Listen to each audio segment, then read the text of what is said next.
This is the Conscious Hour, and it's Friday, folks. I'm going to do a little recap here. But what I'm really going to focus on right this second is we're going to focus on how we got here, how are we going to get out of here, and what is really concerning of the American public right now. Of course, it's the gas prices. Listen to this piece here, and I'll add some comments at the end. Voters want the president to declare quick victory and end the war, and 55% are very worried about rising gas prices and other economic effects. Now, as a measure of how bad the US sees things getting, this is pretty incredible. It's mind-bending. The US is now saying that it may soon lift sanctions on Iranian oil that is already floating around in tankers to help increase global supplies and reduce prices. In the coming days, we may unsanction. So what they're saying is they're getting hurt in the United States. It's hurting the voters. And now these guys are waking up and going, wait a second, we aren't making money, man. We make money off of the flow of oil, and we aren't making money, so it's hitting our pocketbook. Maybe we need to change our course. Yeah, this is the kind of leadership that we have. And I'm not talking Democrat or Republican. It doesn't make any difference. They're there to serve their agenda. Their agenda has always been to satisfy Israel because they control the U.S.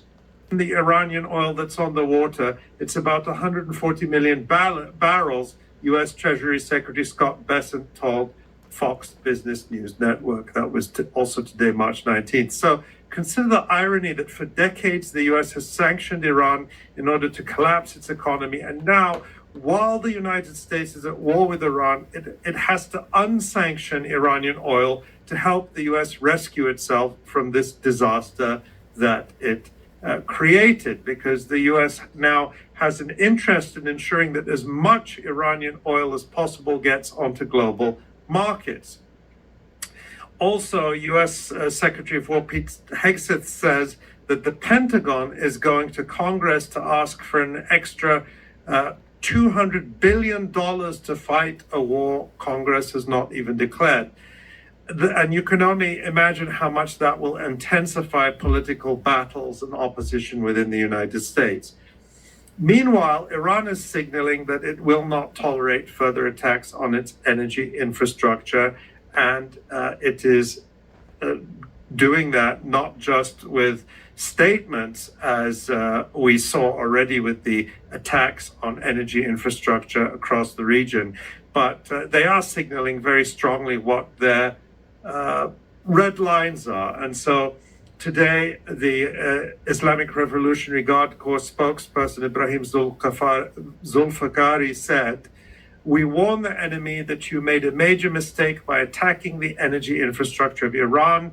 Iran had no intention of expanding the scope of the war to oil facilities and did not want to harm the economies of friendly and neighboring states. However, after US-Israel's aggression on Iran's energy sector, Iran has effectively entered a new phase of the war and struck energy facilities linked to the United States and American shareholders." So again, making clear the American connection they see to these targets.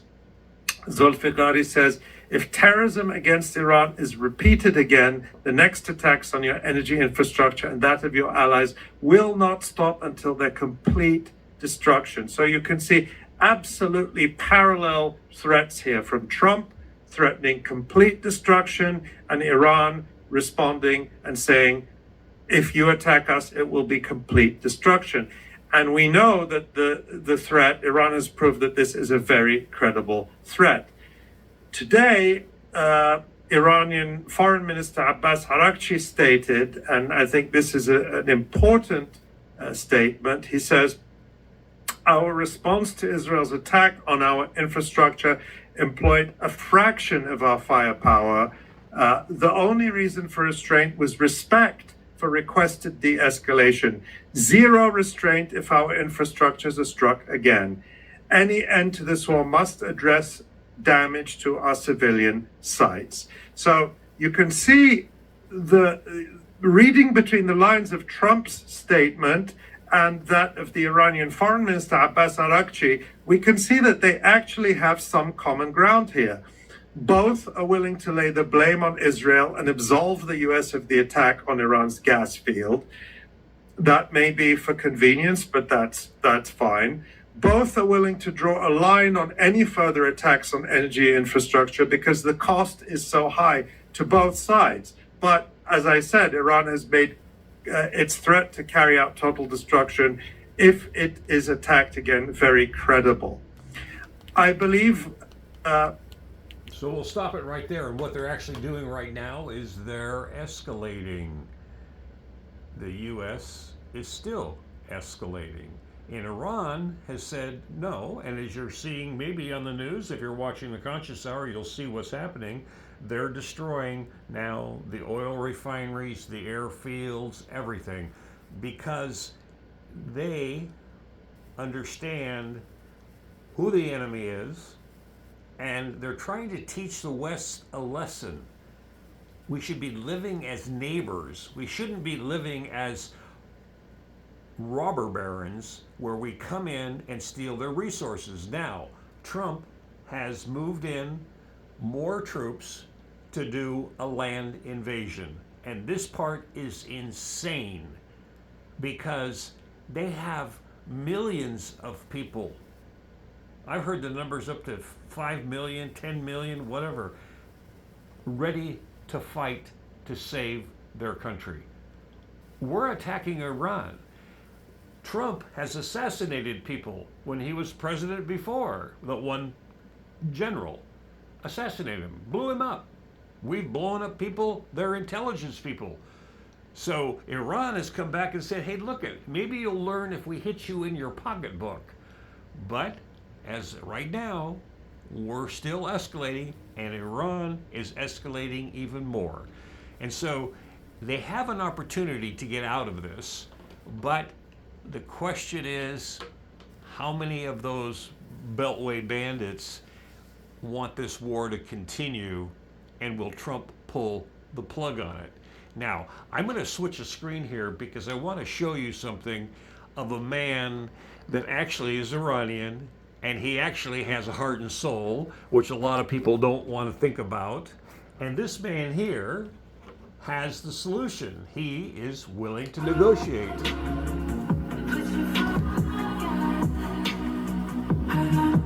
This is the Conscious Hour. At the Conscious Hour, we want to do one thing.